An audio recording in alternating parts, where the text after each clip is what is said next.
Mesdames et messieurs, conseillers, conseillères, maires, mairesses, veuillez prendre place, s'il vous plaît. Veuillez accueillir la présidente, Mme Cathy Wong.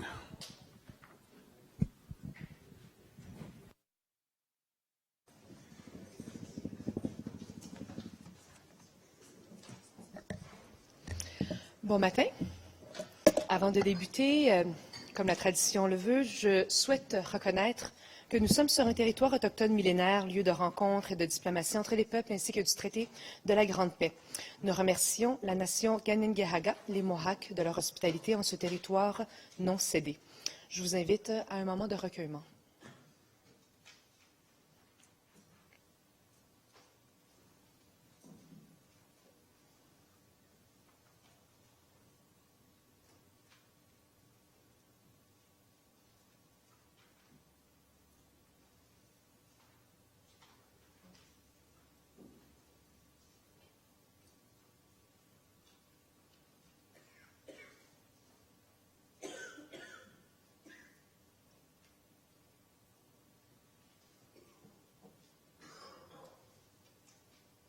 Je vous invite à prendre place.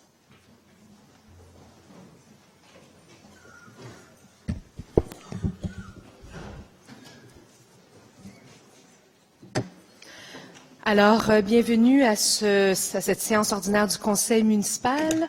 Je suis sûre que je ne suis pas la seule à m'être endormie très tard hier soir.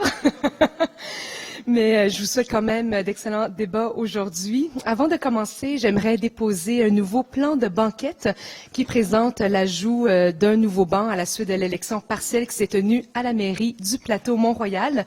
Monsieur Luc Rabouin se joint donc à nous pour son premier conseil municipal aujourd'hui.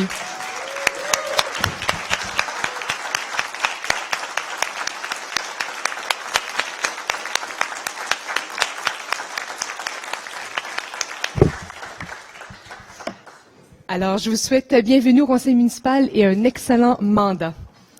Et je profite de l'occasion également pour souligner les célébrations internationales du mois d'octobre, en commençant avec le 1er octobre, la Journée internationale des personnes âgées, le 2 octobre, la Journée internationale de la non-violence, le 11 octobre, la Journée internationale des filles, et le 15 octobre, à la suggestion de notre collègue Sue Montgomery et des résidents de Côte-des-Neiges Notre-Dame-de-Grâce, la journée de sensibilisation au deuil périnatal, The Pregnancy and Infant Loss Awareness Day. Et donc, c'est une journée que les résidents de Côte-des-Neiges Notre-Dame-de-Grâce nous ont demandé de souligner parce qu'à chaque année, bien des milliers de familles à travers le Canada pleurent la mort de leurs enfants, de leurs bébés. Et donc, ce sont des parents qui sont malheureusement isolés dans leur chagrin. Et donc, nous soulignons cette journée importante aujourd'hui. Aussi, bien, quelques anniversaires en ce mois d'octobre, en commençant le 1er octobre dernier, Suzy Miron et M. José Corville. Le 5 octobre, Mme Latanzio.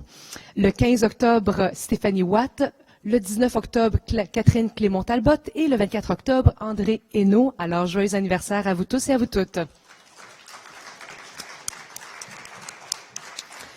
Et dernier point, je profite de l'occasion pour vous parler de l'Ordre de Montréal 2020. Alors, il ne reste que quelques jours pour recommander des gens qui, par leur réalisation, ont contribué à rendre Montréal plus fort, plus fier. Et donc, n'hésitez pas à partager l'appel de candidature dans vos réseaux. C'est jusqu'au 31 octobre prochain. Et petit rappel à tous et à toutes, alors pour la période de questions des citoyens et du public, ça sera ce soir à 19h et l'inscription, comme d'habitude, débutera à 17h. Alors, je vous remercie pour votre attention et je vous souhaite une excellente séance. On démarre avec la période de questions des membres du Conseil. Alors, oui, excusez-moi, j'avais l'habitude de voir M. Perez là, mais ça va être, oui. Alors, Madame la leader de l'opposition, à vous la parole. Merci beaucoup, Mme la Présidente. Alors, M. Perez sera absent pour la journée, pour votre information. Madame la Présidente, au début du mois, j'ai été heureuse de voir dans le réseau de la STM la campagne d'affichage contre le harcèlement de rue préparée par le Centre d'éducation et d'action des femmes de Montréal. C'était une des demandes exprimées par notre parti il y a un an, jour pour jour, dans sa motion visant à favoriser un environnement sans harcèlement dans les transports en commun. Alors, c'est un grand pas vers la sensibilisation de la population sur un enjeu encore trop méconnu. Mais nous avions aussi d'autres demandes dans la motion soit que la STM étudie la création d'une application mobile permettant aux usagers de signaler et de géolocaliser en temps réel les cas de harcèlement. Nous avions aussi demandé que la STM lance une campagne de sensibilisation ciblée auprès de son personnel pour améliorer leur reconnaissance des cas de harcèlement et de les signaler plus aisément. Ma question, Madame la Présidente, 1 an jour pour jour, après l'adoption à l'unanimité de cette motion, l'administration peut-elle nous dire si la STM a bel et bien lancé une telle campagne de sensibilisation auprès de son personnel et a-t-elle entamé des discussions avec les différents partenaires impliqués pour étudier la création de l'application mobile? Merci. Merci beaucoup, Mme la leader. Madame la mairesse. Oui, merci beaucoup, Madame la Présidente. Écoutez, je me réjouis de la question parce que ce dossier-là en est un qui est important. Et avant même la motion de l'opposition que nous avons appuyée à l'unanimité, et avec raison, c'est un travail qui avait été entamé par moi-même comme conseillère de ville dans le district de Sainte-Marie, exactement où le CF se situe. Un groupe qui travaille tellement fort pour amener les enjeux de la sécurité des femmes à l'avant-plan. Ils sont toujours très présents, très mobilisés pour justement ramener cette préoccupation-là de les femmes dans l'espace public. D'ailleurs, avec le CF et l'arrondissement de Ville-Marie, on a même révisé l'éclairage et les passages, certains endroits de l'arrondissement, justement pour avoir cette préoccupation-là en tête. Je vais être très honnête avec vous, Madame la leader de l'opposition. Je n'ai pas les réponses précises à votre question, à savoir les différents éléments que vous avez mentionnés. Ça va me faire très plaisir de pouvoir m'acquérir de l'état de la situation, mais sachez que cette problématique, encore une fois, de la place et de la sécurité des femmes, mais aussi des plus vulnérables dans l'espace public, dont la STM et dans les transports collectifs, est une préoccupation que je partage avec l'ensemble de mes collègues du Conseil. Merci. Merci, Madame la mairesse. Madame la leader. Alors, j'attendrai, Madame la Présidente, les précisions de la mairesse à sa convenance. Merci. Merci beaucoup, Madame la leader. Est-ce que Madame Barbe, Monsieur Miranda, vous souhaitez poser une question? Non? Alors, on va ouvrir la période de questions aux membres du Conseil. J'ai l'habitude de faire appel quand même à un même moment, le moment où on pèse sur le bouton, mais si vous êtes d'accord, on va garder la liste telle quelle, ou est-ce que vous souhaitez vous êtes à l'aise? Parfait. Alors, Monsieur Rotran, allez-y. Merci, Madame Wong. Ma question est à la mairesse Valérie Plante et je cherche une solution. J'ai apprécié le sens de choc que vous avez exprimé quand un rapport universitaire commandité par le service de police de Montréal est sorti il y a 2 semaines qui démontre qu'il y a des gens arrêtés dans les rues de Montréal, interpellés par le service de police, largement à cause de leur origine raciale ou leur origine ethnique. Ce rapport choquant a démontré que les interpellations policières ont augmenté 143% en 4 ans et que les femmes autochtones sont arrêtées 11 fois plus souvent que les personnes de race blanche, les personnes noires presque 5 fois plus que les personnes de la race blanche, et que les tiers de Montréalaises qui sont des minorités visibles semblent être ciblés pour aucune raison valable policière ou sécurité publique. Madame la mairesse, je vous demande, est-ce que vous êtes prêt de faire ce que la ville de Halifax a fait quand un rapport semblable est sorti là-bas et imposer un moratoire sur les interpellations policières dans les rues de Montréal, surtout parce que ce semble qu'il y a une discrimination systémique dans l'approche du service police et aucune raison valable de sécurité publique démontrée pour ces interpellations. Merci, Monsieur Rotran. La parole à Madame Filato. Merci, Madame la Présidente. Donc, je remercie le conseiller Rotran pour sa question. Et effectivement, Madame la mairesse a lancé un message fort la semaine dernière, comme quoi c'était extrêmement préoccupant et on doit suivre toutes les recommandations dans le rapport des chercheurs à la lettre. Maintenant, quant à la question du moratoire, c'est certain que c'est quelque chose qui appartient au ministère de la Sécurité publique, donc au gouvernement provincial. Pour nous, ce qui est clair, cependant, c'est que, comme il y a des données qui sont assez préoccupantes, on souhaite, comme le souhaite M. Rotran et la population, en fait, que les interpellations soient réduites au maximum. Donc, c'est la raison pour laquelle une des recommandations dit qu'il faut travailler sur une politique sur les interpellations. C'est ce qu'on va faire, c'est une priorité. Et maintenant, c'est certain qu'on va avoir des discussions avec la ministre Guilbeault lors d'une rencontre prochainement pour parler du rapport des interpellations et la suite des choses. Merci, Mme Filato. Monsieur Rotran. Madame Filato, merci pour votre réponse, mais comme la lettre que vous m'avez envoyée le 10 octobre, c'est rassurant, mais ça reste très, très vague. La ville de Halifax, le maire de Halifax a imposé un moratoire parce qu'il y a un problème. Il a fait un geste très, très courageux et le gouvernement de Nouvelle-Écosse a suivi. Étant donné que le ministre de Justice de Nouvelle-Écosse, M. Fury, a dit publiquement vendredi dernier que le gouvernement de Nouvelle-Écosse va adopter la législation qui va bannir ce type d'interpellation dans les semaines qui viennent. Appuyez-vous une motion que je vais déposer le mois prochain demandant au ministre de la Justice du Québec de faire la même chose.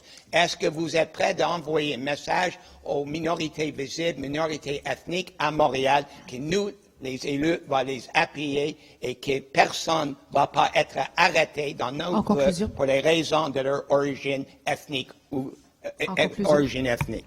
Merci. Madame Filato, à vous la parole. Merci, Madame la Présidente. Donc, bien que le maire de Halifax puisse avoir des pouvoirs qui sont différents que les nôtres, à Montréal, nous n'avons pas le pouvoir d'imposer un moratoire. Nous allons certainement avoir des discussions avec la ministre Guilbeault. J'ai été rassurée par les paroles de la mairesse de Montréal, comme plusieurs Montréalais et Montréalaises. Elle a exprimé nos grandes préoccupations par rapport aux données dans le rapport. Ce qui est positif qui ressort de ce rapport, c'est le fait que maintenant on peut agir. On a des données quantitatives qui sont claires. Et la mairesse a été claire à l'effet qu'il n'y a aucune discrimination qui doit avoir lieu, qu'elle ne tolère aucunement une disparité entre les Montréalais et les Montréalaises, peu importe leur origine. Donc, je pense que le signal fort a été envoyé. On aura les discussions qu'on doit avoir avec la ministre Guilbeault très rapidement. Merci. Merci, Mme Filato. La parole à M. Bissonnette. Merci, Mme la Présidente. Nous avons dans l'arrondissement de Saint-Léonard un très grand problème avec les refoulements d'égouts et les inondations. Dans les dernières semaines, vous avez probablement vu des reportages à la télévision, à la radio, ou encore vu dans des articles de journaux à ce sujet. Le problème réside dans le fait que plusieurs résidences de l'arrondissement, à chaque pluie diluvienne, sont inondées à cause des refoulements d'égouts. Juste pour cette année, on parle d'au moins 300 résidences. La situation est particulièrement critique sur la rue de Belmont, Guyenne, la Durantais et dans beaucoup de secteurs de Saint-Léonard. Et puis les résidents qui y habitent ont été inondés à 4 reprises en 2 ans. Ces gens sont tannés, pour ne pas dire sont écœurés par cette situation, et nous, les élus de l'arrondissement, les comprenons à 100%. En vertu de la Charte de la Ville, il est de la compétence et de la responsabilité du service de l'eau de trouver une solution pour régler ce problème. Alors, Madame la Présidente, est-ce que l'administration s'engage formellement à prioriser ce dossier auprès du service de l'eau afin de permettre à des centaines de citoyens de Saint-Léonard de ne plus être angoissés et d'être à l'abri de toute inondation quand des pluies diluviennes s'annoncent et tombent sur le territoire? Merci, M. Bissonnette. La parole à M. Ouellette. Merci, Madame la Présidente. Merci, M. Bissonnette, pour la question. Mais, premièrement, je tiens à féliciter votre collègue qui a été élu hier soir, hein, Mme Latendio, qui était aussi la critique au niveau de l'eau.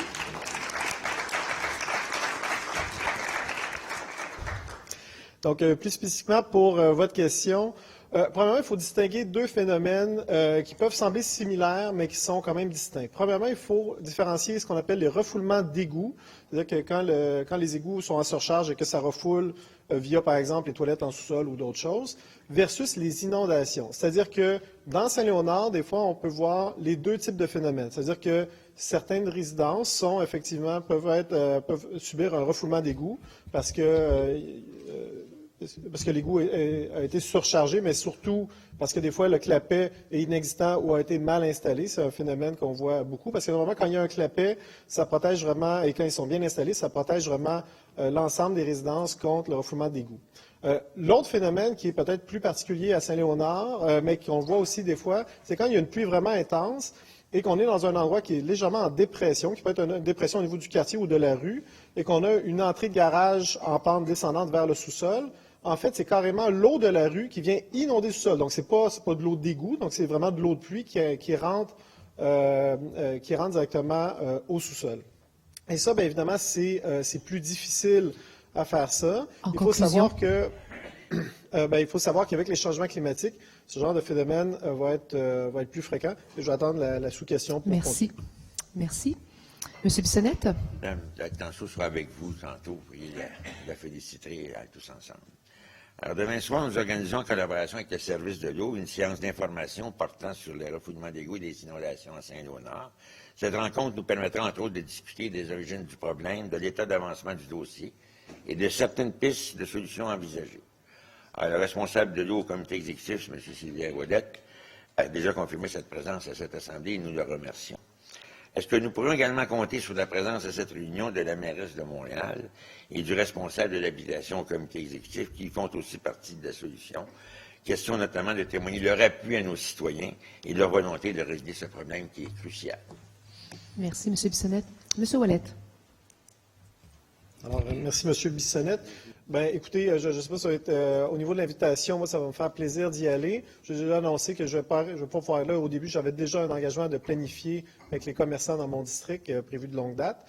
Ceci étant dit, bien, regardez, je veux dire, moi, je vais être présent. Il faut savoir que présentement, le problème est encore technique. C'est-à-dire qu'il y a des analyses techniques qui doivent être faites avec le service de l'eau pour vraiment identifier quelles sont les sources du problème. Il y a eu à l'époque aussi une construction de 3 bassins, je pense que c'est 3 bassins de rétention dans le secteur, mais d'une construction qui est différente d'à peu près tous les autres bassins qui sont construits à la Ville de Montréal. Donc, il faut aussi tester, voir si leur efficacité est toujours là. Ça a été affecté par des travaux locaux ou pas au cours des dernières années, étant donné leur conception qui est particulière. Donc, pour cette première rencontre, écoutez, c'est moi qui vais avoir le plaisir de vous rencontrer, de rencontrer vos citoyens. Évidemment, on n'aura pas nécessairement l'ensemble des réponses tout de suite à leur dire, mais c'est un dossier qui est préoccupant. J'ai moi-même connu plusieurs personnes qui ont été inondées. En conclusion. Donc, je sais quel drame humain ça peut vivre. Donc, oui, évidemment, c'est quelque chose qu'on prend très au sérieux. Merci beaucoup, M. Ouellette. La parole à M. Perry. Alors, merci, Madame la Présidente. Comme la maire de notre arrondissement vient de l'expliquer, ce refoulement d'eau et ces inondations qui sont occasionnées par des précipitations fortes, des fortes pluies constituent pour nous à Saint-Léonard un problème récurrent qui perdure depuis plus d'une dizaine d'années. Je viens d'écouter des explications pédagogiques, mais nous sommes au-delà des explications pédagogiques. C'est une situation que nos citoyens ne peuvent plus tolérer. Plus particulièrement, sur la rue des Belmonts, mais il y a d'autres secteurs aussi, les citoyens n'osent même plus prendre des vacances, de peur d'être inondés. Un de nos citoyens, par exemple, qui avait été inondé au mois de juillet et qui venait tout juste de terminer des travaux de rénovation, a été inondé de nouveau au début d'octobre. Tout est à refaire dans son sous-sol. Ces pluies très intenses sont bien dures, dues au changement climatique. Et si on veut vraiment démontrer un engagement au changement climatique, je pense une occasion de prendre des actions. C'est un phénomène qui sera de plus en plus récurrent et malheureusement qui va toucher de plus en plus de citoyens. Alors, est-ce que l'administration peut s'engager à prioriser et à financer dès maintenant au pitié des études et des travaux pour régler une fois pour toutes ces problèmes qui touchent les citoyens régulièrement? Merci beaucoup. Monsieur Doré, à vous la parole. Alors, Madame la Présidente, comme les questions de l'opposition se font à deux, les réponses se font à deux également. Alors, je vais venir appuyer ce qu'a dit mon collègue Ouellette. Je pense qu'au-delà des explications pédagogiques, je pense qu'il est important de mentionner que notre administration travaille avec l'arrondissement de Saint-Léonard pour voir comment on peut faire ça. Mais vous comprenez que avec un programme d'aide, ou en tout cas voir les solutions qu'on veut mettre de l'avant, on ne pourra pas corriger l'urbanisme de Saint-Léonard tel qu'il a été fait depuis 30, 40, 50 ans, soit probablement le 3/4 du temps où M. Perry est élu.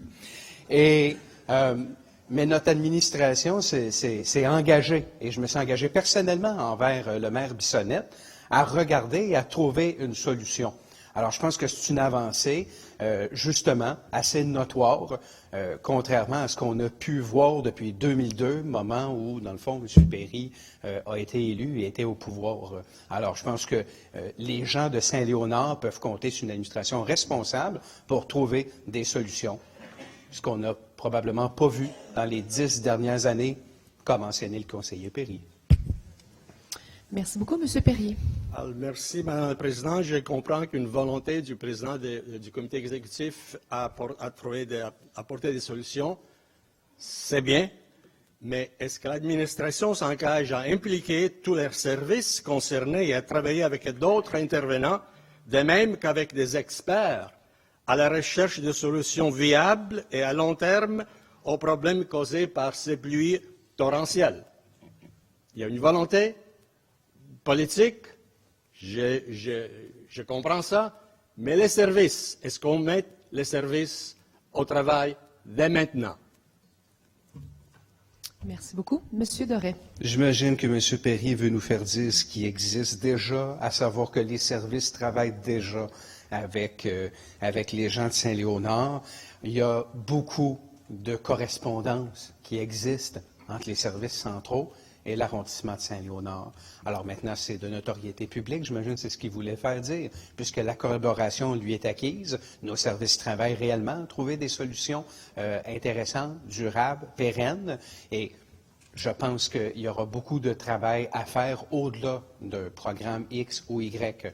On doit, en cette ère de transition écologique, on doit absolument revoir comment on aménage et surtout comment on peut corriger comment on aménageait.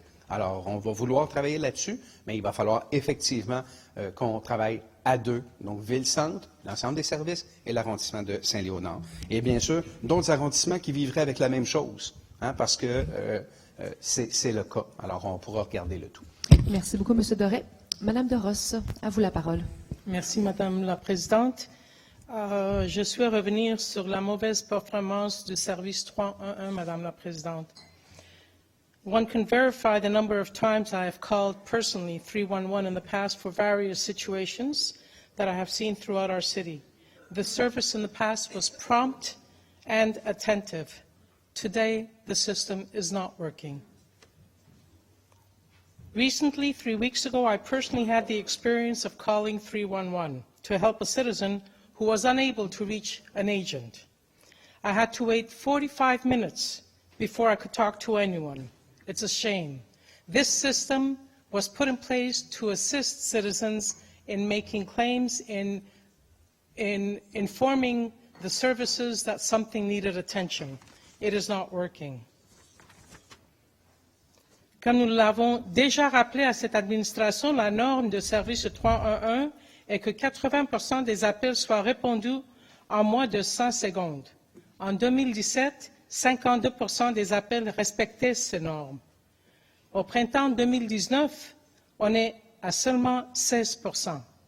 Et déjà, mon arrondissement, c'est 7% seulement. Une performance plus que médiocre.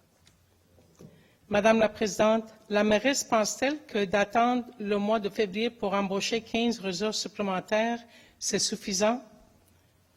Considérant que le service de 311, c'est l'interface et la portée d'entrée de citoyens vers le service de la ville, selon ses propres paroles. Merci beaucoup, Madame de Ross. La parole à Madame Suyer.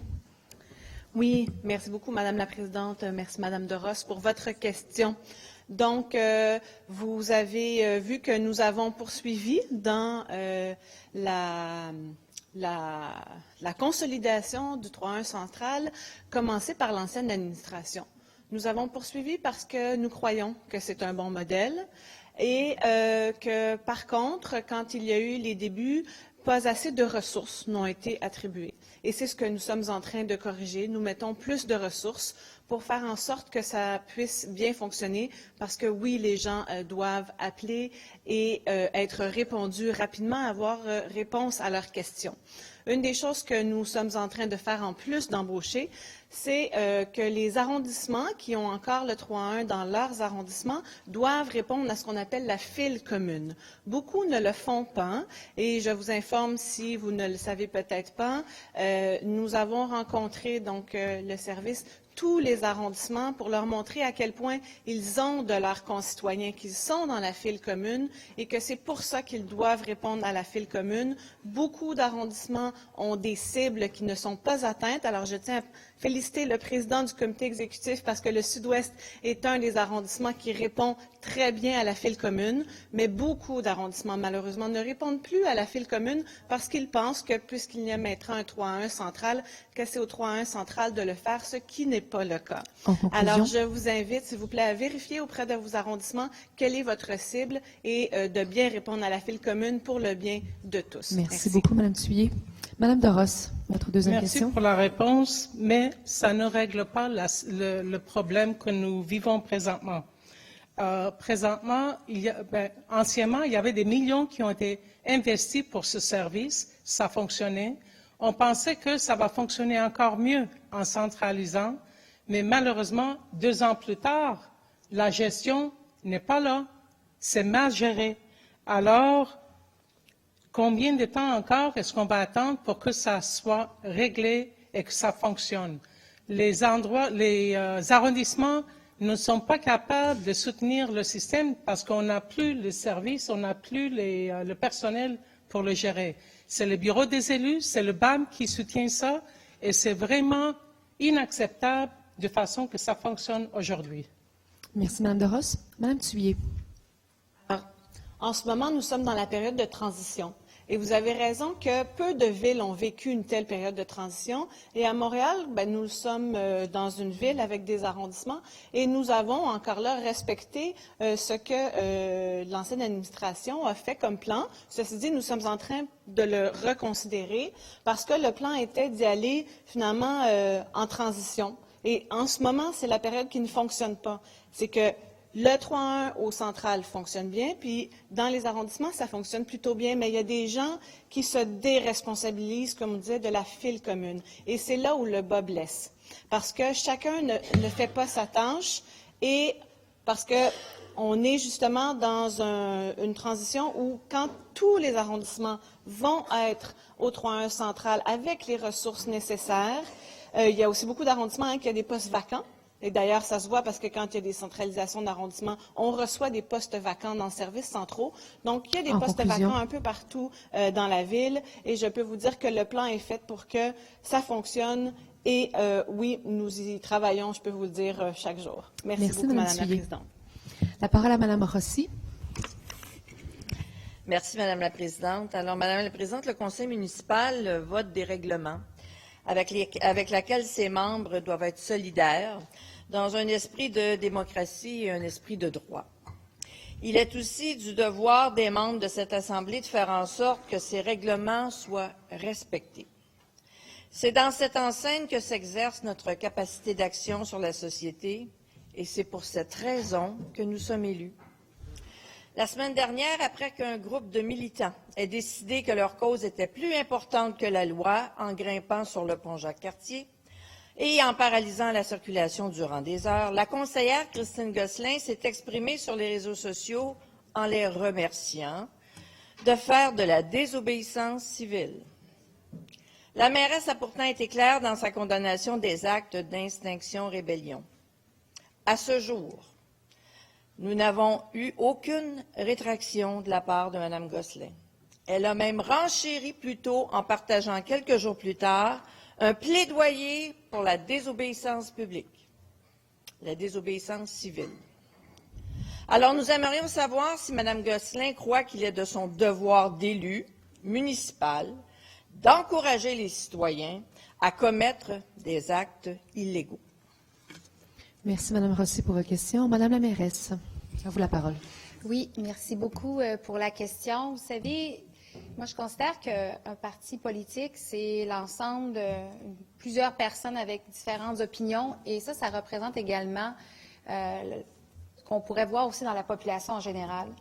Mais au final, ce qui est important, c'est que la chef, en l'occurrence la mairesse de Montréal, elle se positionne clairement, ce que j'ai fait sur cette question-là. Pour moi, la transition écologique, elle doit se faire avec tout le monde. Je ne veux pas laisser personne derrière. J'ai envie de parler même de justice écologique ou de justice environnementale. Alors, pour ce qui est du pont Jacques-Cartier et de ce qui s'est passé, voilà, pour moi, ce n'est pas la façon d'aller de l'avant. J'ai envie d'amener la population avec moi, avec nous, pour poser des gestes qui vont faire en sorte qu'on va la réussir, cette transition écologique-là. Et je l'ai toujours dit, pour celles et ceux qui sont obligés, par exemple, de prendre leur voiture, ben, j'ai pas envie de les rendre coupables, mais j'ai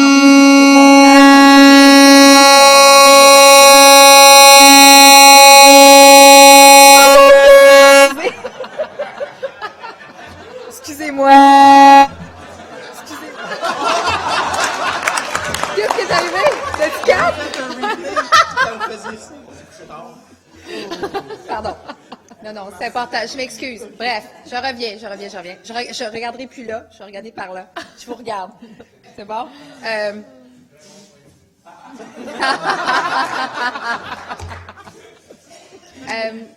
En conclusion, c'est que la position que j'ai adoptée, que j'ai fait comprendre, c'est celle de notre parti. Que oui, on comprend que certaines personnes peuvent vivre de l'anxiété et sentir le besoin d'agir et de manifester, mais ça doit se faire, selon moi, dans le respect des lois et surtout en assurant la sécurité et des gens, mais également de nos services, des policiers et des pompiers. Merci. Merci, Mme la mairesse. Mme Rossi, à vous la parole. J'entends bien, Madame la mairesse. La question n'est pas de savoir si telle ou telle cause est juste ou si la cause mérite de désobéir à la loi. Votre rôle, c'est de faire en sorte que le règlement et les lois votées par, entre autres, la Chambre ici dans laquelle on siège soient respectés. Alors, Madame la mairesse, est-ce que vous condamnez les propos de Madame Gosselin qui, je le répète, remercie les militants d'Extinction Rébellion dans une publication et en plus a réitéré quelques jours plus tard. Alors, et ces propos-là sont toujours en ligne. Il n'y a pas eu de rétraction. Alors, est-ce que Mme la mairesse, est-ce que vous condamnez les propos de Mme Gosselin? Merci, Mme Rossi. Madame la mairesse. Je ne sens absolument pas le besoin à ce moment-ci. Tu sais, je pense que je comprends un peu ce qui se passe, parce que la logique de l'autre côté, puis on l'a vu, là, avec l'ancien mandat, on avait un one-man show, c'était quelqu'un qui décidait, c'était un monsieur qui disait, c'est de même ça se passe, tout le monde suit. Ben écoutez, pas nous. Moi, je respecte que mes collègues aient des opinions.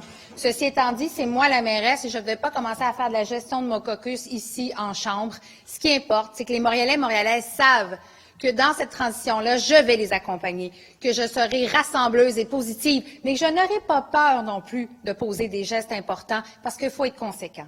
Alors, à ce moment-ci, je considère que j'ai fait mon rôle de mairesse en disant que ces propos-là, je n'étais pas d'accord, que ce n'est pas la position de notre parti et que nous allons aller de l'avant dans la transition écologique, mais de façon rassembleuse, positive, en accompagnant les Montréalais et les Montréalaises dans les changements qui sont absolument nécessaires. Merci.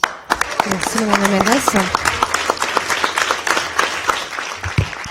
Monsieur Sari, à vous la parole. Merci beaucoup, Madame la Présidente. Le rapport déposé par 3 chercheurs sur le profilage racial il y a 2 semaines et présenté par le SPVM est tout simplement alarmant. Les communautés montréalaises d'origine culturelle ont besoin d'être rassurées. Ensemble Montréal suggère depuis plusieurs mois l'implantation des caméras portatives comme moyen de prévenir le profilage racial au sein du service de police de la Ville de Montréal. Cette idée a été abandonnée par le SPVM pour des raisons de coût et aussi abandonnée par votre administration, Madame la mairesse. Nous continuons de croire que le port des caméras portatives améliorerait d'une manière significative la transparence et diminuerait les enjeux du profilage racial. Ma question s'adresse à Madame la mairesse. Lorsque des villes comme Londres, Toronto, New York ou Calgary vont de l'avant avec des caméras portatives, c'est pour protéger, premièrement, leurs policiers et aussi, et surtout, leurs citoyens. Considérant les résultats accablants du rapport des chercheurs, l'administration va-t-elle réouvrir et reconsidérer le dossier des caméras portatives? Merci, M. Sari. Madame Filato. Merci, Madame la Présidente. Donc, comme le conseiller Sari l'a dit, c'est effectivement un rapport qui est qui doit être prise au sérieux. C'est la raison pour laquelle il y a plusieurs recommandations et que la mairesse a été très claire à l'effet que toutes les recommandations doivent être suivies à la lettre, selon nous. On revient encore une fois sur les caméras portatives. Je comprends et notre administration n'a jamais fermé la porte aux caméras portatives. Ce qu'on a dit, c'est que selon les études qui ont été faites, non seulement au SPVM, mais même à l'externe, sur la question non des coûts, mais de la confiance du public envers le service de la police, la technologie n'était pas à la hauteur d'implanter les caméras portatives pour le moment. Donc, la porte n'est pas fermée. Nous allons continuer à suivre la technologie de près par rapport aux caméras portatives. Maintenant, nous savons qu'il y a un problème qui est structurel, il y a des biais systémiques qui existent. Nous devons agir. Nous avons des données maintenant. Nous allons suivre les recommandations des 3 chercheurs à la lettre et s'assurer qu'on trouve des solutions systémiques aussi, qu'on change les façons de faire et qu'on agisse au sein du SPVM. Merci beaucoup, Mme Filato. Alors, ceci termine la période de questions. Madame la leader. Nous allons demander une prolongation de 15 minutes. Merci. C'est approuvé. Alors, on poursuit. Monsieur Sari, à vous la parole. Merci beaucoup, Madame la Présidente. Merci beaucoup, Madame Filato. J'aimerais juste, pour l'intérêt de tout le monde ici, corriger quelques éléments que vous avez cités. Plusieurs villes ont fait plusieurs recherches qui vont dans l'autre sens, tout simplement que le projet des caméras portatives peut améliorer la transparence du travail policier, peuvent améliorer aussi, je dirais, la confiance des citoyens. Ça, c'est un élément qui est très important. Vous avez aussi abordé l'élément des coûts. Mais permettez-moi aussi de ne pas vraiment tout simplement corriger un autre élément. Londres, qui ont plus de policiers que nous, ils ont un coût beaucoup moindre que celui qui a été prononcé par la ville de Montréal. Et parlons de coûts. Il y a un coût d'aller de l'avant avec le projet, mais il y a un coût de ne pas le réaliser. Il y a ce qu'on appelle le coût de ne pas le faire. Et ce coût-là, on est en train de voir maintenant les résultats. Et on est en train de perdre la confiance des Montréalaises et des Montréalais d'origine culturelle que maintenant, tout simplement, ils ont une certaine confiance qui diminue au travail du service. Montréal doit prendre le leadership et poser des gestes concrets et en matière de racisme systémique. Madame la Présidente, la technologie des caméras portatives a évolué depuis le projet pilote. Est-ce qu'on considère le projet? Merci. Madame Filato. Merci, Madame la Présidente. Donc, je tiens à rectifier quelque chose. C'est pas moi qui ai parlé de coûts, c'est vous. Moi, j'ai parlé de confiance du public envers le SPVM. C'était l'élément central dans la décision par rapport aux caméras portatives. Et je tiens à rappeler aussi que c'est notre administration qui a commandé ce rapport. C'est quelque chose qu'on prenait très au sérieux suite aux recommandations. C'est le comité exécutif en 2018 qui a commandé le rapport des chercheurs. On le prend au sérieux. Et on demande au SPVM de suivre les recommandations à la lettre dans les plus brefs délais. Et quand on parle de transparence, justement, et de confiance envers le public, je pense que l'ouverture de la Commission sur la sécurité publique au public était justement une bonne façon de demander une réduction de compte au SPVM. Et on a vu justement l'implication citoyenne, l'implication des groupes de citoyens. Et ça nous permet, comme administration, de s'améliorer justement. Donc, je pense que la Commission sur la sécurité publique, son ouverture nous permet de voir ça. Et je tiens à réitérer le fait qu'on a demandé très rapidement une commission publique sur la question du rapport et qu'elle aura lieu le 22 novembre prochain. Merci. Merci, Madame Filato. Madame Rossi. J'ai attendu que Mme Filato s'assoie. Allez-y. Alors, question de privilège. Lors de la réponse de Mme la mairesse, elle a eu des propos, je dirais, très antirespectueux, en faisant bé, là. Je pense qu'on se sent atteint vraiment dans ce que nous sommes, dans ce que nous...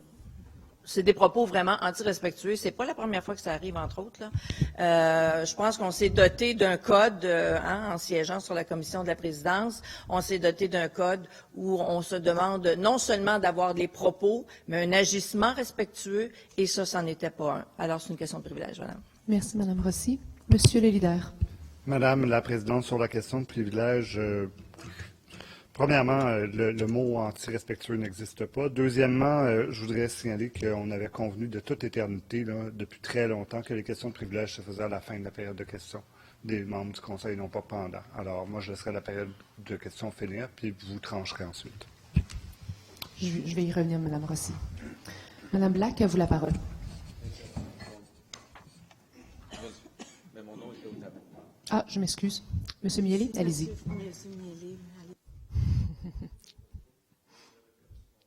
Ben oui, il est disparu entre-temps. Allez-y, Monsieur Miele. Est-ce que Oui, il y a, on vous entend là. Oui. pas autant d'écho qu'il y avait avant. Tant mieux. Alors, Madame la Présidente, le 9 octobre 2019, un article de Radio-Canada nous informait des problèmes liés à la gestion du centre Jean-Claude Malépart. Pendant 24 ans, Madame la Présidente, sa gestion était confiée à un OBNL créé à cet effet. Or, depuis sa privatisation, la qualité de service est remise en question et s'est régressée. Et là, jeudi dernier, nous apprenions que c'est tous les grands centres communautaires de Montréal qui vont connaître peut-être le même sort. En clair, nos centres communautaires sont en danger et nous sommes inquiets à cet égard suite à l'offre de services qui devrait s'en servir. Depuis l'entrée en vigueur de l'accord de libre-échange Canada-Europe, la Ville doit lancer un appel d'offres pour les centres dont les contrats dépassent 360 000 $. Or, nous risquons de perdre l'essence de nos centres. Leur privatisation privilégierait une vision économique au détriment d'une vision qui se veut davantage sociale. Les centres sont plus qu'un simple calcul coût-bénéfice, Madame la Présidente. Ils sont un lieu de socialisation et d'échange. Madame la Présidente, nous tirons la sonnette d'alarme à cet effet. Il faut donc agir et on veut un engagement clair de la part de l'administration. Certains contrats de gestion avec les OBNL arrivent à échéance cette année. C'est le cas, entre autres, du centre communautaire Roussin dans l'est de l'île. L'appel d'offres doit être lancé à la fin du mois et c'est très bientôt. Madame la Présidente, que compte faire l'administration sur la solution et quelle est la solution que l'administration compte avoir pour aider les centres et surtout les OBNL? Merci. Merci, M. Miele. La parole à Mme Goulet. Merci, Monsieur le Président. Merci, Madame la Présidente, pardon. Merci, Monsieur Miele, pour votre question. Écoutez, c'est une question qui nous préoccupe. Nous devons actuellement respecter la loi en ce qui concerne les appels d'offres, mais c'est évident que nous sommes sensibilisés aux impacts qui peuvent y avoir et on comprend très bien que les citoyens peuvent être inquiets des missions, des directions que vont prendre les centres communautaires à cet égard. Écoutez, nous développons actuellement, nous mettons en œuvre, nous élaborons, actuellement un plan sur les infrastructures communautaires à Montréal, un plan directeur. C'est la première fois qu'une administration se dote d'un tel plan directeur. Nous le commençons cette année. Nous aurons un portrait de l'état du logement du communautaire à Montréal dès l'année prochaine. Et nous sommes sensibilisés à la question des centres communautaires, la question des YMCA également nous préoccupe également. Nous sommes en élaboration d'une stratégie intégrée en ce qui concerne les Y actuellement. Donc voilà, cette question nous préoccupe et nous allons suivre le dossier de très près avec le service du développement de la diversité et de l'inclusion sociale et les autres services, le SGPI également. Merci beaucoup. Monsieur Miele. Merci, Madame la Présidente. Je dois dire que malheureusement, je ne suis pas trop rassuré. Je comprends et j'apprécie qu'on partage la même préoccupation. Néanmoins, ce que je viens d'entendre, c'est qu'on travaillera sur un plan directeur qui va peut-être aboutir l'année prochaine. Tel que j'ai mentionné, il y a des appels d'offres qui devraient être lancés incessamment parce qu'il y a des contrats qui viennent à échéance très rapidement. On a vu que certaines villes, entre autres à Québec, la ville mise sur une approche globale pour donner des contrats. Drummondville, les OBNL possèdent la bâtisse accueillant les centres. Ici à Montréal, certains OBNL ont obtenu l'usufruit des lieux. Toutes ces approches sont des solutions à étudier. On nous a parlé d'un plan directeur. Nous voulons savoir quelles sont les pistes de solutions, Madame la Présidente, afin de répondre aux besoins immédiat et surtout à la problématique incessante. Je repose donc ma question à la responsable du dossier.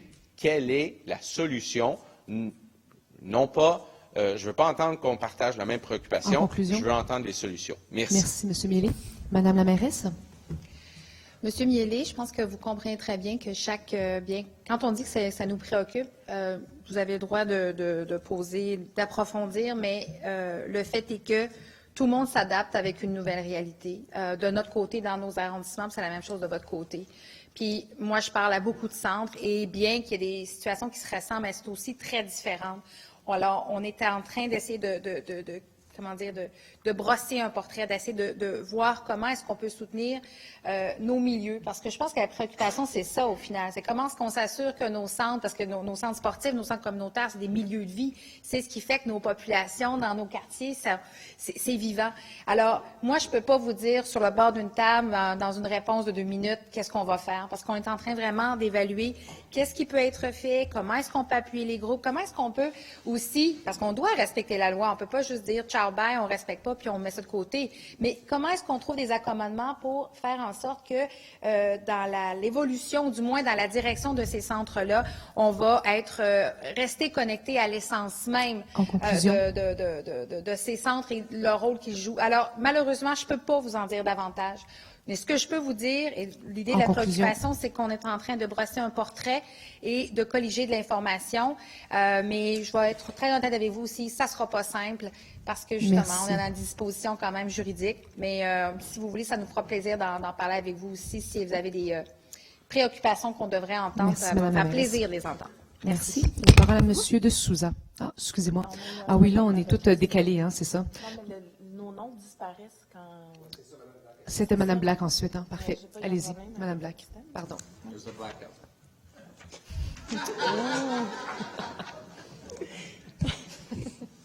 C'est l'heure de me permettre de garder mon focus. Alors voilà, bonjour Madame la Présidente. Il y en a qui vont en double. Alors, Madame la Présidente, à Montréal-Nord, une personne sur 4 est issue de la diversité. Dans un souci de représentativité de la communauté, mon arrondissement se fixe des objectifs de représentativité en emploi. Récemment, l'arrondissement de Montréal-Nord souhaitait embaucher un nouvel employé issu de la diversité afin de combler un poste dans un secteur où il en manque cruellement. Comme le veut le processus de dotation, nous avons fait appel aux banques des services centraux pour combler le poste. Malheureusement, aucun candidat issu d'une minorité n'était disponible dans les banques, mettant en péril nos objectifs d'employabilité. Ce n'est pas la première fois que cette situation se produit. Je ne sais pas si c'est une question, un biais dans le questionnaire d'embauche qui pose problème, mais la Ville doit attaquer cet enjeu de front.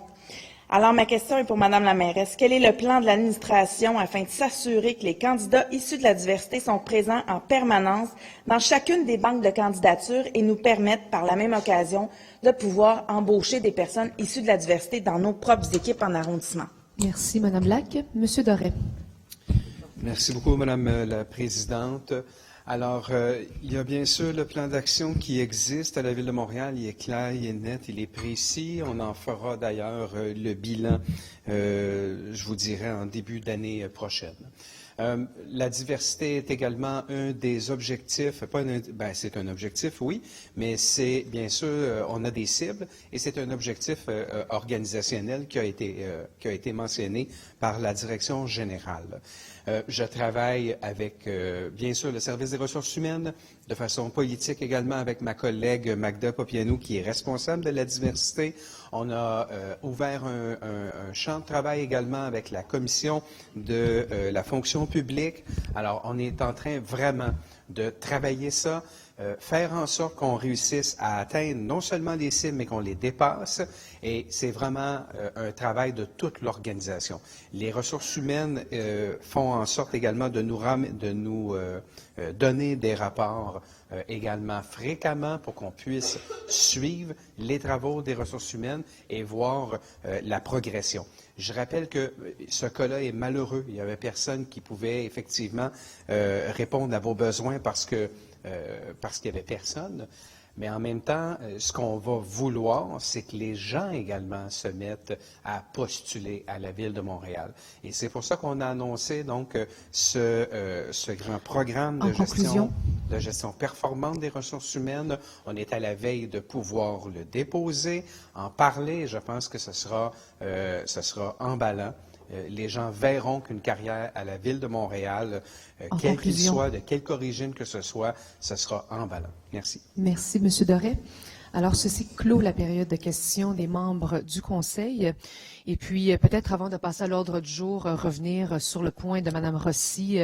En effet, on a un devoir d'être exemplaire dans les propos qu'on utilise, surtout le langage parlementaire, et il faut éviter les attaques personnelles. Et donc, malheureusement, des sons d'animaux ne sont pas considérés comme étant parlementaires. Et donc, en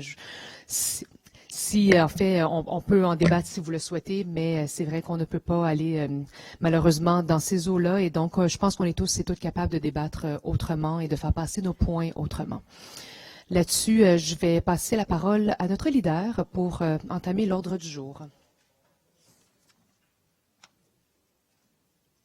Monsieur le leader. Oui, bonjour Madame la Présidente.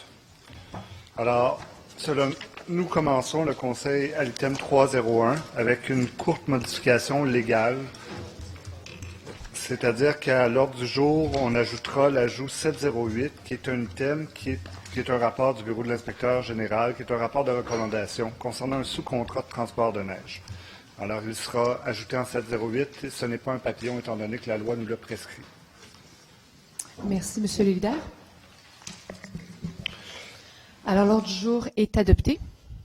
Ouellette sera le secondaire de mes travaux aujourd'hui. Parfait. Pour un temps indéterminé, jusqu'à temps qu'il ne soit plus dans la salle, probablement. Alors, à l'item 302, je propose l'approbation du procès-verbal de l'Assemblée ordinaire du Conseil municipal du 16 septembre 2019. Et c'est approuvé. Oui. En 303, je propose l'approbation du procès-verbal de l'Assemblée extraordinaire du Conseil municipal tenue le 16 octobre 2019. C'est approuvé. En 304, Madame la Présidente, parce qu'il y a un 304, je tourne la page, mais non, c'est le chapitre 4 quand on tourne la page. Alors, en 401, je propose le dépôt de la liste des contrats octroyés par le comité exécutif. Et c'est déposé. En 402, je dépose la liste des subventions octroyées par le comité exécutif. C'est déposé. En 403, je dépose la liste des contrats octroyés par les fonctionnaires. Déposé. En 404, je dépose la réponse du comité exécutif au rapport de la Commission sur l'inspecteur général portant sur le rapport de l'inspectrice générale concernant le processus de passation de contrat lié au nouveau complexe aquatique intérieur du Centre Rosemont. Déposé. Au chapitre 5, Madame la Présidente, en 501, il y a une résolution du Conseil d'arrondissement d'Anjou, une motion d'appui à la pétition citoyenne demandant une modification de la réglementation applicable à la distribution de Publisac. Au chapitre 6, au dépôt de réponse aux questions écrites, demande du Conseil, en l'absence de M. Doré, j'ai une réponse pour lui à M. Dominique Perry, conseiller de la Ville de l'arrondissement Saint-Léonard, si quelqu'un veut lui donner. Est-ce qu'il y en a d'autres? Oui, je vois des noms tableaux. Alors, M. Cadwell, à vous la parole. Je veux tout simplement déposer une réponse écrite à une question qui avait été posée par M. Miranda au dernier conseil. Merci, M. Cadwell. M. Parenteau. Réponse écrite pour M. Richard Gay, j'ai une réponse écrite pour M. Dominique Perry et j'ai une réponse écrite aussi pour M. Lionel Pérez. Merci beaucoup. Monsieur le leader. Ah, excusez-moi. Monsieur Rotran. Est-ce que M. Baudry peut confirmer qu'il a reçu ma question écrite pour le Conseil de ce mois? J'ai reçu son courriel avec beaucoup de documents qui n'a pas du tout répondre à ma question, des preuves que la politique d'inclusion votée par l'administration va augmenter le nombre d'unités de logements sociaux sans un effet sur le marché immobilier à Montréal. J'ai demandé la preuve qu'il a citée en Conseil, mais ce n'est pas parmi les documents qu'il m'a envoyés par courriel. J'aimerais juste savoir s'il a reçu cette question ou est-ce que le greffier l'a dit oralement ce que je veux. J'aimerais avoir une mise à jour. Merci, M. Rotran. M. Baudry. Écoutez, je vous ai envoyé tous les documents qu'on a en main. Si vous voulez préciser votre question par écrit, ça me fera plaisir d'y répondre personnellement. Merci, M. Baudry. Monsieur le leader. Cela nous amène au chapitre 7 et je vais proposer de réunir les items 701 à 705. En 701, on dépose le rapport de l'Assemblée ordinaire du Conseil d'agglomération du 19 septembre. En 702, on dépose le document intitulé « Suivi du plan d'adaptation au changement climatique de l'agglomération de Montréal 2015-2020 ». En 703, on dépose le document intitulé « Émissions de gaz à effet de serre de la collectivité montréalaise inventaire 2015 ». En 7.04, on dépose le rapport de la Commission du transport de la communauté urbaine de Montréal intitulé « Gratuité des services de transport collectif de la STM lors des tempêtes de neige ». Et en 7.05, on dépose le procès-verbal de correction pour le règlement 19.048 adopté lors de l'Assemblée ordinaire du Conseil municipal du 16 septembre 2019. Merci, M. le leader. M. Rotron, à vous la parole. Merci, Mme Wang. J'aimerais savoir si l'administration municipale appuie la position de la Commission de transport de la communauté métropolitaine de Montréal qui est déposée en 704. Je comprends que la Commission est mandatée suivant la motion de M. de Sousa de février dernier où c'était proposé qu'il y a gratuité en transport en commun quand il y a des grandes tempêtes de neige. L'argumentation que M. de Sousa a mis d'avance est soit réduire les congestions, les risques d'accident, et soit inciter les gens d'utiliser le transport collectif dans le cas d'une tempête. De gros bon sens, la Commission de transport a évalué le coût à 840 000 $ par événement. Et effectivement, dit, s'il y a beaucoup de neige, les coûts vont être plus élevés, mais ils ont refusé ou ils nous invitent de ne pas donner suite, pas parce qu'il n'y a pas de gros bon sens dans la motion de M. de Sousa, mais parce qu'ils disent, bon, ils ne sont pas convaincus que ça va couper la congestion, ni de réduire le risque d'accident. Je trouve ça un argument très difficile de comprendre, Madame la Présidente. Madame la Présidente, j'ai des questions des questions à poser. L'administration en face appuie un tarif social. Cette administration a poussé le CMM vers une position qui va coûter 110 millions de $ par année sans avoir le financement pour ça. Mais cette même administration, si je comprends, semble être contre l'idée de donner les citoyens une haute option de transport collectif dans les cas des tempêtes de neige majeures qui a un coût de 840 000 $ par événement. I don't get it. I really don't. Deuxièmement, m'excuse, Madame la Présidente, mais j'ai constaté qu'au fin du mois de septembre, quand j'ai marché dans la Grande Marche pour le climat et j'ai pris le transport en commun, c'était gratuit la mairesse est partout sur les ondes. Comme défenseur des citoyennes avec la gratuité de transport en commun pour le climat.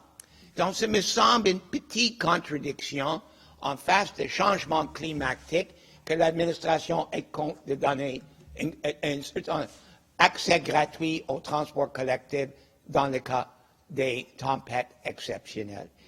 Le document éloquent, il y a des autres sociétés dans la région qui ont des pratiques que M. de Sousa a suggérées, mais cette administration semble être à l'aise avec ces reports. So I'm asking a question to whoever's in charge of transit over there, M. Sauvé, je pense, et M. Caldwell. Effectivement, est-ce que la position de la STM et est-ce que la position de la Ville est contre la gratuité quand il y a des grandes tempêtes? Est-ce que vous êtes à l'aise avec ces reports ou est-ce que vous allez nous conseiller d'avoir une autre approche? Merci. Merci beaucoup, M. Rotron. La parole à M. Salem. Oui, Madame la Présidente. En fait, je vais faire mon intervention aussi sur le même point, sur le 7.04. Et vous savez, je vais commencer par remercier quand même les commissaires qui ont fait le travail. Ils ont fait un excellent travail de fond qui a été fait. Je vais juste citer quelques idées ou quelques idées des travaux qui ont été faits. On parle des constatations qui ont été étudiées par cette commission. Le premier point, on parle de 91% des conducteurs qui admettent que la conduite en hiver est un problème de sécurité routière importante. La deuxième constatation qui m'a frappé, c'est qu'on a 30% des accidents supplémentaires en hiver se font en hiver par rapport à la balance de l'année. On parle aussi de ce manque à gagner, et je répète, un manque à gagner estimé à 840 000 $. On n'a pas de chiffres, on n'a pas de contenu, on ne peut pas se baser sur quelque chose de scientifique pour pouvoir dire oui ou non on peut aller dans ce sens-là. Donc, on a remarqué aussi qu'il y a d'autres villes qui ont essayé. Ils ont essayé, on voit Sherbrooke par exemple, Elle a essayé de rendre la gratuité du transport en commun. Et avec cette gratuité, on n'a pas réussi à avoir une documentation. Fine. On trouve qu'il y a déjà des villes qui ont pris l'initiative et ils sont allés de l'avant. On trouve aussi qu'il y a d'autres villes comme Laval qui a réduit sa tarification à 1 $. Dans les journées de smog. Pourquoi on le fait? Parce qu'on suit un principe qui dit on veut diminuer les gaz à effet de serre, on va augmenter la qualité de l'air pendant ces journées-là, donc on diminue la tarification à 1 $ par utilisation de transport en commun cette journée-là. On a remarqué aussi, à travers les données de la STM, qu'il y a une augmentation de 5 à 7 % d'achalandage le lendemain d'une tempête de neige. Donc, on sait déjà que le besoin d'utiliser le transport en commun, il est là pendant ces journées-là. Ce qui est important aussi de savoir, c'est que nous, en tant que ville, qu'agglomération, que métropole, nous avons déjà voté un PMAD, et ce PMAD, il veut augmenter jusqu'à 30 % le transfert modal vers le transport collectif. Nous avons proposé une idée. Nous voulions qu'il y ait un travail de fond qui a été fait. Le travail de fond, il a été fait. Le problème, c'est avec les recommandations, Monsieur le Président. Quand je vois dans la recommandation, vu qu'on n'a pas de données, on ne peut pas aller de l'avant. Je m'excuse, mais ce n'est pas une excuse qui peut être donnée à des commissaires, par des commissaires à la population. On sait déjà qu'on est en train de payer 110 millions de $ pour la tarification sociale, mais on n'est pas capable de prendre en charge 840 000 $ estimé d'un manque à gagner. Je répète, c'est un montant estimé. J'aurais aimé au moins qu'on vienne à la population en leur disant, ben, écoutez, on est prêt à prendre un projet pilote. On est prêt à aller de l'avant pour étudier un projet pilote d'une journée et voir qu'est-ce que ça veut dire en termes monétaires et est-ce que c'est quelque chose qu'on peut aller de l'avant avec éventuellement, oui ou non. On est sûr d'avoir une augmentation, on est sûr qu'en hiver, il y a plus d'accidents. En 2018, Monsieur le Président, 42 % des accidents dans la route étaient entre le 10 novembre et le 10 avril, pendant 42 %. Et pour le reste de l'année, il y a 58 % des accidents qui ont été faits. Donc, moi, je suis déçu de ce qui est sorti. J'aimerais rappeler 840 000 $, Monsieur le Président, dans un budget de 916 millions. Vous savez combien ça fait en pourcentage? Ça fait 0,0009 % du budget de la RTM. 0,0009 %. C'est rien. Il n'y a pas une entreprise dans ce monde qui ne met pas entre 1 et 3 % de son budget pour la publicité, pour augmenter sa notoriété. Il n'y a pas une entreprise dans ce monde, et on parle de 1 à 3 %. Peut-être qu'on n'a pas besoin d'aller au-delà de 1 %, mais quand même, donner une journée accessible à des gens qui sont dans le besoin. On a parlé de l'achalandage, mais on a oublié que ce sont des journées où il n'y aura pas d'école. Il y a beaucoup de gens qui travaillent de chez eux, de la maison. Donc, ces journées-là, il faut qu'on ait des données palpables, tangibles, pour qu'on puisse décider scientifiquement si oui ou non on peut aller de l'avant avec une telle mesure. Donc, Monsieur le Président, moi, je suis déçu pour ces 91 % des gens qui admettent que la conduite, elle est vraiment dangereuse. Et je suis déçu aussi pour qu'on ne veut pas diminuer les accidents et on ne peut pas donner une accessibilité de transport en commun. Merci, Monsieur le Président. Merci, Monsieur Salem. Monsieur De Souza.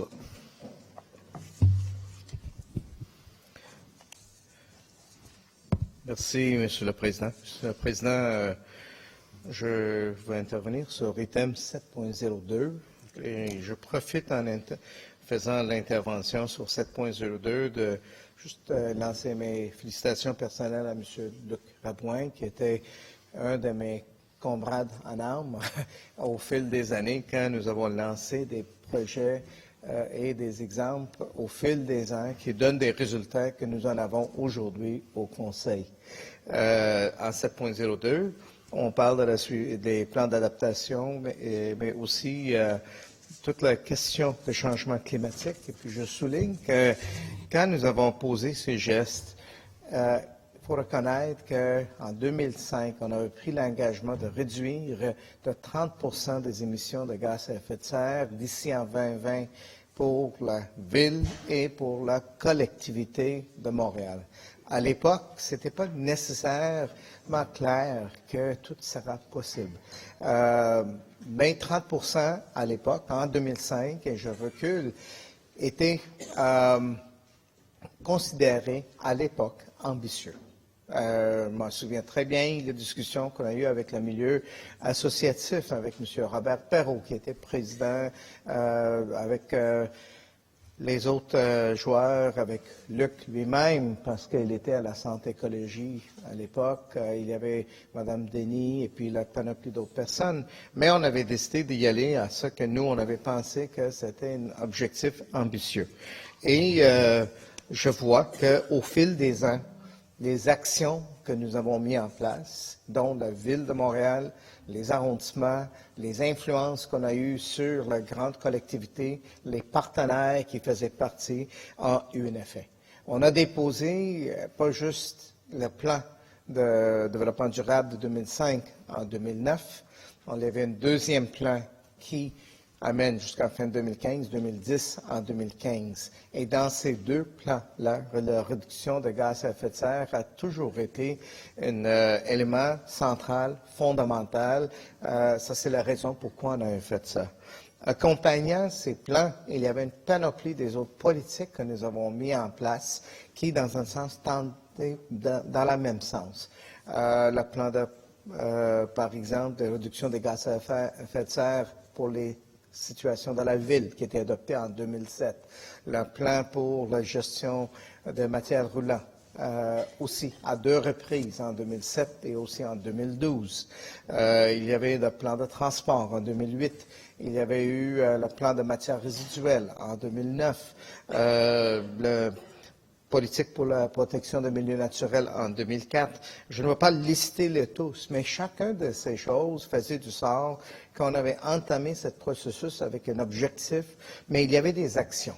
Et dans chacun de ces plans, comme les gens ici s'en souviennent, qu'il y avait des actions année après année, très tangibles, avec des obligations, avec les services, avec des dates, échéanciers, et avec, ultimement, dans les budgets, les montants en question qui nous ont permis de réaliser ces objectifs-là. Il y avait aussi des mesures de l'imputabilité, parce que, dans un sens, dépendamment sur les divers plans, après 1 an ou 2 ans, il y avait eu des résultats qui étaient déposés. Puis, à l'époque, on avait aussi, par les indices qu'on avait mis en place, on avait aussi mis en place une mesure par les parties tiers qui pourrait évaluer le progrès de la ville. Donc, ce n'était pas la ville qui réalisait ça, c'était des personnes. Donc, je pense que c'est encourageant de le voir que dans ce qu'on avait commencé en 2005, et maintenant, on est rendu en 2015, donc pour ce rapport et les inventaires en 2015, on est en 2019, mais dans les 10 ans qu'on avait mis ça en place, avec la collaboration de tout le monde, avec la société civile qui est embarquée, avec les services centraux qui est embarqué, je pense que c'est très encourageant de voir que quelque chose qu'on avait mis en place donne des résultats et aussi qu'on est à 28%, notre objectif était de 30%, donc donné que c'était pour 2020, il restait encore 5 ans de 2015 à 2020 de le faire. J'espère que dans le processus que l'administration vise déposer, on aura une approche similaire et on va retenir la notion de résultats année après année pour qu'on peut mesurer avec les bilans et aussi l'imputabilité. Donc, merci beaucoup, Monsieur le Président. Merci beaucoup, M. De Souza. M. Miali. Merci. Merci, Monsieur le Président. J'interviendrai sur 702 et conjointement un peu sur 703, mais davantage sur 702. Alors, sur le suivi du plan d'adaptation au changement climatique de l'agglomération de Montréal 2015-2020, je pense qu'avant tout, il faut se réjouir de la dernière campagne électorale qu'on vient de terminer hier parce que l'enjeu de l'environnement, l'enjeu des changements climatiques était à l'avant-scène, je dirais, par la plupart des formations politiques. Et pour ça, je pense qu'on devrait tous s'en réjouir. en souhaitant que les actions suivront maintenant. Que ce soit l'immense succès de la marche du 27 septembre dernier, que ce soit encore, comme je le mentionnais, les débats qui ont eu lieu les dernières semaines. Montréal est résolument tourné vers l'avenir et surtout de ne pas construire, pas œuvrer avec la même philosophie du passé, soit celle de devoir avoir un gain et rattraper sur l'enjeu des changements climatiques. Nous avons un portrait devant nous qui n'est pas des plus reluisants, mais qui est sur la bonne voie, qui donne un diagnostic qui nous dit qu'on est néanmoins sur la bonne voie, que ce soit avec des mesures de GES qui ont diminué, avec des objectifs qu'on s'est fixés d'ici 2020, et nous espérons pouvoir toujours améliorer en ce sens. Les mesures d'urgence de chaleur extrême, des crues des eaux, on en a parlé tout à l'heure encore avec des refoulements, sont des épisodes que les Montréalais, malheureusement, réalisent au quotidien, que ce ne sont plus des extrêmes. C'est des choses qui peuvent survenir plus régulièrement et toutes nos approches devront suivre afin d'atténuer ces exemples. À Saint-Laurent, c'est pas plus tard, ça sera très bientôt, samedi prochain, nous aurons un rendez-vous de l'éco-citoyen, où est-ce que pour une première fois, on convie toutes les Montréalaises et les Montréalais, plus particulièrement aussi à Saint-Laurent, à un rendez-vous où est-ce qu'on va avoir des conférencières, des conférenciers, des organismes, pour encore mettre l'accent sur comment chacun d'entre nous, dans notre quotidien, pouvons devenir de meilleurs éco-citoyens. Et nous espérons que ce sera pour l'arrondissement et pour la ville en général un outil de sensibilisation encore des plus importants que nous mettons de l'avant. Alors, vous y êtes tous conviés si vous désirez ce samedi au complexe sportif de Saint-Laurent. Pour ce qui est de la gestion des matières résiduelles, on sait déjà, c'est une très belle avancée et on espère qu'on pourra, avec les nouveaux équipements de la Ville de Montréal, avoir encore plus d'outils pour combattre ce grand enjeu, que ce soit avec les centres de compostage, le centre de biométhanisation. Il y aura un impact réel donc sur les émissions de GES. On l'a vu avec le changement aussi de la réglementation pour le chauffage au mazout. Une chose que j'ai à dire par rapport aux émissions de GES, on travaille toujours sur des données, et ça, on ne voit pas la solution encore, mais on travaille toujours sur des données, un inventaire de 2015. On est néanmoins à l'aube de 2020. Et les statistiques sur lesquelles on devrait travailler, j'ai 5 minutes. J'ai 5 sur chaque. Oh, oui, c'est vrai. Je m'excuse. C'est des débats. Excuse. Non, non, pas trop. Pas trop.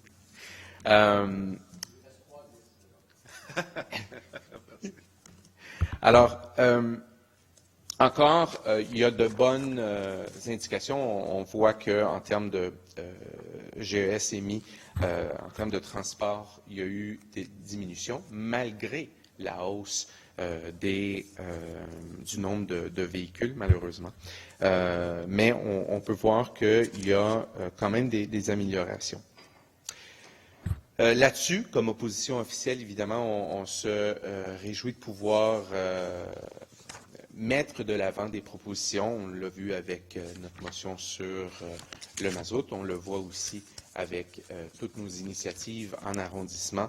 Et je le répète, à Saint-Laurent, ça a été extrêmement positif en ce qui nous concerne. Vous pouvez le voir dans le tableau des engagements versus les engagements qui sont en voie de réalisation. Notre taux de réalisation est des plus est clairement dans les meilleurs. Alors là-dessus, on en est fiers, mais il y a encore beaucoup, beaucoup à faire. Les actions d'adaptation au changement climatique doivent être intimement liées aux actions de réduction des GES si l'on veut que la Ville de Montréal ait un véritable impact dans sa lutte au changement climatique. Et l'inventaire de réduction, c'est donc le premier pas pour évaluer si les actions mises en œuvre sont efficaces. Et c'est la raison pour laquelle je disais, nous devons continuer à mesurer, mais si on peut avoir des inventaires qui sont encore plus récents, ce serait davantage un meilleur avantage pour nous. Alors, somme toute, c'est important de saluer l'avancement que nous avons. Il y aura d'autres mesures qui seront mesures qui seront mises en place. On le voit avec le travail de la Commission de l'environnement qui partira en consultation prochainement aussi. Mais en ce qui concerne les dépôts qui sont devant nous, ce sont les commentaires que je voulais faire. Merci. Merci beaucoup, M. Miali. M. Sauvé. Merci, Monsieur le Président. Donc, merci aux chers collègues qui avaient proposé l'idée. On parle de 7004, l'idée pour pouvoir avoir la gratuité suite à une tempête de neige. Je remercie aussi les membres de la Commission du transport de la CMM, notamment le président, M. Guy Pilon, qui est le maire de Vaudreuil-Dorion. Moi, je pense qu'effectivement, il y a plein de gros bon sens dans ce rapport-là. Et oui, l'administration l'appuie. Je suis fier qu'il y a des bonnes idées qui sortent ici, puis on discute des bonnes idées, mais parfois, il faut avancer un peu plus, réfléchir un peu plus, faire des recherches, puis parfois, ce ne sont pas toujours les bonnes idées. Et ici, je pense que le rapport est extrêmement limpide en ce qui traite de cette question-là, d'avoir la gratuité suite à une journée de tempête. Depuis la naissance de notre formation et le mandat dernier et en action cette fois en administration, on a une obsession à Montréal, c'est de créer plus de l'infrastructure de transport, de donner plus d'offres de services, d'avoir une meilleure offre de services, parce que selon tous les experts, et c'est confirmé ici dans ce rapport, si on veut avoir ce transfert modal qui est absolument nécessaire, ça fait un bon lien avec ce que dit M. Miali, ça fait un très bon, c'est exactement comme ça qu'on va réduire les GES, c'est comme ça qu'on va changer la donne dans nos villes. C'est comme ça qu'on va accroître la sécurité publique. C'est de s'assurer que les gens deviennent des usagers de transport en commun, des usagers de transport actifs. Et pour ce faire, surtout en transport en commun, il faut avoir de l'infrastructure et des services. C'est le meilleur indicateur, c'est le meilleur critère qui va inviter les gens. C'est moins le coût parce que si on regarde, et vous pouvez faire l'exercice chez vous aussi, avoir un automobile, souvent, c'est bien plus cher que de prendre le transport en commun. Et la raison pour laquelle beaucoup de gens prennent leur auto, c'est à cause du fait qu'ils ne pensent pas que le service est assez bon, c'est pour eux moins complexe, ou c'est un luxe qu'ils aiment se payer. Donc, ce qu'on fait lors de cette administration, lors de toutes nos énergies, c'est qu'on est en croissade pour plus de l'infrastructure. Que ce soit la ligne rose sur laquelle Mme la mairesse a mentionné aujourd'hui, on va presser le gouvernement fédéral pour la ligne rose. Si c'est les 300 autobus on a fait ce projet-là, surtout pour les gens dans les quartiers qui ont des besoins sérieux pour l'autobus, puis ils pensent que ce n'est pas assez bien fourni. On veut bien servir les Montréalais, les gens qui vont prendre l'autobus pour aller au travail, pour faire leurs courses. Et ça, c'est, je pense, un projet majeur qu'on accomplit. Et j'ai entendu les gens de cette salle dire, peut-être on ne devrait pas faire, peut-être on devrait le remettre. Mais le transport modal va se faire par ces genres de projets, comme les 300 autobus, comme la prolongation de la ligne bleue, comme la livraison de plein d'autres projets, des voies réservées qui vont accroître le niveau de fréquence, qui va garder un meilleur service et fiabilité de nos lignes, c'est aussi dans les cartes. Donc, c'est dans cette direction qu'on s'en va avec notre administration. C'est notre stratégie. On y va dans cette direction.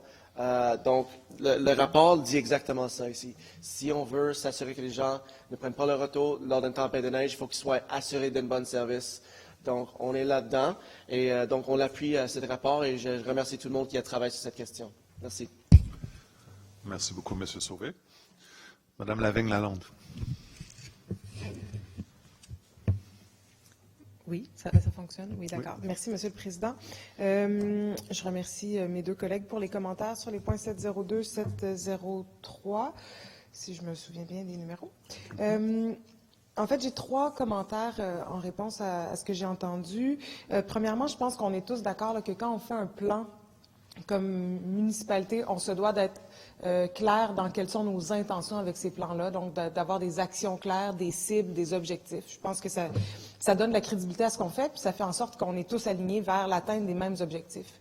Donc, il n'y a aucun doute que dans le plan qu'on déposera prochainement pour le plan d'adaptation et le plan climat, il y aura évidemment des objectifs clairs, des cibles à atteindre. C'est un plan qui vise la carboneutralité en 2050. On ne va pas se donner des objectifs seulement en 2050. On veut pouvoir suivre l'évolution de nos plans, savoir si on est sur la bonne direction et pouvoir se réaligner. Par contre, en faisant par exemple, le suivi là, à mi-parcours du plan d'adaptation au changement climatique de l'agglomération de Montréal, ça a été tout un casse-tête pour les gens à la Ville de faire le suivi de 1733 engagements. Donc, oui, on va avoir des engagements clairs, on va avoir des actions claires, on va avoir des cibles, mais je vous garantis que notre plan ne sera pas simplement une liste de ce qu'il se fait déjà, parce qu'après ça, ça nécessite des ressources humaines incroyables pour faire le suivi de ces actions-là, qui ne sont donc pas dédiées non plus à faire autre chose pendant ce temps-là. Ces 1733 engagements qu'on avait dans ce plan-là, qui étaient finalement une liste de ce qui se faisait dans les services et dans les arrondissements. Les gens ont fait le suivi, se sont engagés à le faire, et on voit même dans ce qui vous est déposé aujourd'hui, l'espèce de casse-tête qu'ils ont dû faire pour regrouper les engagements en différentes catégories pour essayer de faire des liens et voir à partir, parce que c'est le bilan de mi-parcours, là, ce qu'on vous présente, c'est en 2017. Donc, comment, à partir de ça, le travail qu'ils ont fait aujourd'hui, on va pouvoir faire le bilan final en 2020 de ce plan-là. Donc, ils ont vraiment fait un travail là, ardu, je tiens à les remercier, pour justement faire un suivi qui soit agréable à lire pour les gens qui vont le faire, mais aussi compréhensible là, pour la suite des choses. Donc, on s'assure que dans notre plan, il y aura des cibles, mais on ne fera pas exactement le même processus que pour le plan d'adaptation parce que c'est très, très ardu. Puis on pense que ce n'est pas nécessairement la meilleure énergie. Ce n'est pas nécessairement là où on peut on veut mettre nos équipes à l'ouvrage. Par contre, j'ai bien aimé le commentaire de M. de Souza qui disait, nous, quand on a déposé le plan avec une réduction de 30% des GES pour 2020, on avait une vision qui était ambitieuse. Je vous remercie pour ça. Ça veut donc dire, ce que j'entends parce que vous me dites, M. de Souza, M. Mialet, c'est que l'opposition va nous appuyer dans les mesures difficiles qu'on aura à mettre en place pour atteindre nos objectifs ambitieux. Parce que réduire les gaz à effet de serre, on sait c'est quoi les grands émetteurs, on le voit dans le bilan 2015, dans l'inventaire 2015, c'est le transport, c'est le bâtiment, principalement, les matières résiduelles, bon, il y a d'autres aspects. Et on sait que plus on s'approche de la carboneutralité, plus les actions qu'on devra poser seront difficiles. Donc, merci pour le travail qui a été fait. On est très content de voir que déjà, on va atteindre la cible de 30% très certainement d'ici 2 ans. D'ici l'année prochaine, mais on va le savoir dans quelques années avec les inventaires. Mais moi, ce que j'entends, puis ce que je comprends, et je vous en remercie, c'est de savoir qu'on va avoir votre appui, que vous allez être derrière nous, que vous allez nous dire bravo, continuez, quand on aura des mesures difficiles à mettre en place, parce que oui, ça va nécessiter certains changements d'habitude, certains changements de paradigme, une nouvelle façon de regarder ce qu'on veut développer comme ville. Donc, je suis contente de savoir qu'on va avoir votre appui et je vous en remercie. Dernier élément, M. Mialet, vous parliez de l'inventaire 2015. On vit la même déception que vous de savoir qu'on ne peut pas avoir ces données-là de manière du délai d'à peu près 4 ans. Dès qu'on m'a dit qu'on allait donner le mandat là, pour l'inventaire 2015, j'ai dit pourquoi on ne fait pas le mandat pour 2016, 2017 aussi? Puis j'ai bien compris qu'on n'avait juste pas les données. Donc on vit la même frustration que vous de ne pas pouvoir avoir ces données-là plus près de la réalité pour mieux évaluer justement ce qu'on fait. Quand on se met des cibles, c'est bien de pouvoir les évaluer le plus en temps réel possible. On s'assurera qu'on est en train de vérifier là, pour au moins que l'année prochaine, en 2020, on puisse avoir l'inventaire 2016 un peu plus tôt dans l'année déjà pour pouvoir continuer à travailler sur notre plan puis nous assurer qu'on est dans la bonne direction. Mais on a encore du travail à faire avec les gouvernements supérieurs pour avoir ces données à l'avance. Merci. Merci beaucoup, Mme Lalonde. Monsieur Vautrin. Mr. President, I now understand that Mr. Sauvé and the administration support this Commission's report in 704, but allow me to say I heard nothing but platitudes. Mr. President, Mr. Sauvé and his team campaigned on building a new metro line from Montreal North to downtown, diagonally across the city, and then westward. And they said the construction would begin this mandate, already, now. That was their signature campaign promise. Mr. President, they misled the voters. Mr. President, there is no pink line. And we now have a tiny little tramway that might or might not be built 10 years from now. Is that modal shift? I don't consider that modal shift or leadership in any sort of way. And I won't let Mr. Sauvé take credit for the blue line either. The Doré administration was the first one to push this forward, and most of the heavy lifting was done by Mayor Gerald Tremblay, and the money for it was announced before the current administration was elected. Mr. President, there's too much manipulation of transit planning in the Montreal area by politicians. Federal government has put in a lot of money in transit. This council adopted my motion urging that all the parties commit to transit operational funding, and we should be going after that with the current government elected. Happily, there's a government in Ottawa elected last night that believes in transit and will continue to fight for transit. But they should take away the decision-making power from politicians who draw transit In conclusion. Who draw transit lines where their constituents are rather than where the ridership is. I'll finish by saying, Madam President, no cogent argument was given by Mr. Sauvé why there should not be at least an experiment of a free snow day in transit. Madam President. In conclusion. Madam President, the administration doesn't mind manipulating for political reasons to put the mayor on TV for the climate march, but she won't do the same for snow. Thank you very much. Monsieur le leader. Après cette intervention, nous allons poursuivre avec l'ordre du jour. Alors, je vais réunir les items 706 à 708. Et en 706, c'est la dépôt de la projection des résultats de l'exercice 2019 en date du 31 août 2019, volet municipal. En 707, c'est le dépôt du rapport de l'Assemblée extraordinaire du Conseil d'agglomération du 16 octobre 2019. Et en 708, comme je l'avais annoncé, c'est le rapport du Bureau de l'inspecteur général de recommandations concernant un sous-contrat de transport de la neige. Merci, Monsieur le leader. La parole à Monsieur de Souza.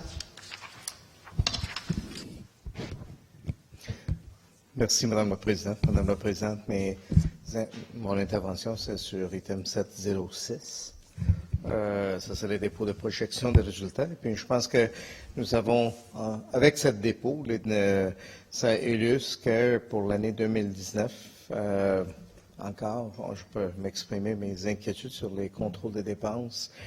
Ici, on voit que dans le dossier tel que déposé, on vise, entre autres, un déficit de l'agglomération.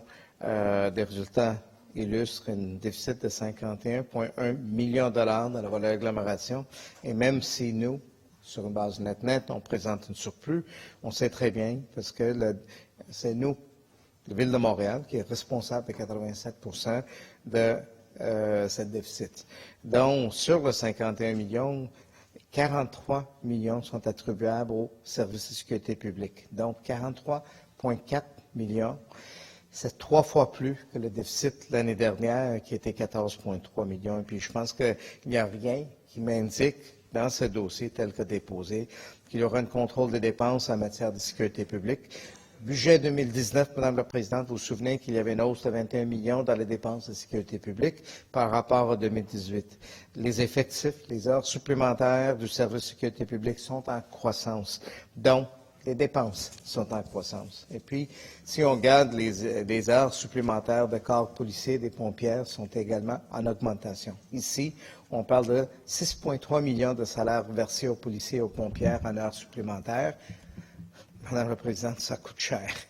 J'ai hâte de voir si la stratégie de l'administration pour contrôler la croissance des dépenses en sécurité publique, qu'est-ce qui va être fait? L'administration nous a promis l'année passée une optimisation des services de police et on prenait ça dans les derniers états financiers qu'il avait reporté cette optimisation prévue en 2018. Maintenant, je parle, est-ce que cette optimisation visée pour 2019. Est-ce qu'une partie de ça a été réalisée? Est-ce qu'il y aura des chiffres à l'appui pour montrer que oui, il y avait des efforts qui ont été faits? Parce que où est-ce qu'on avait carrément abandonné? Il me semble qu'il y a un enjeu structurel, Madame la Présidente, ici, avec le service de police, parce que pour 2 ans de suite, je constate qu'il y a des montants qui sont accordés à ce service-là, mais pour lesquels il ne semble pas que les résultats sont au rendez-vous.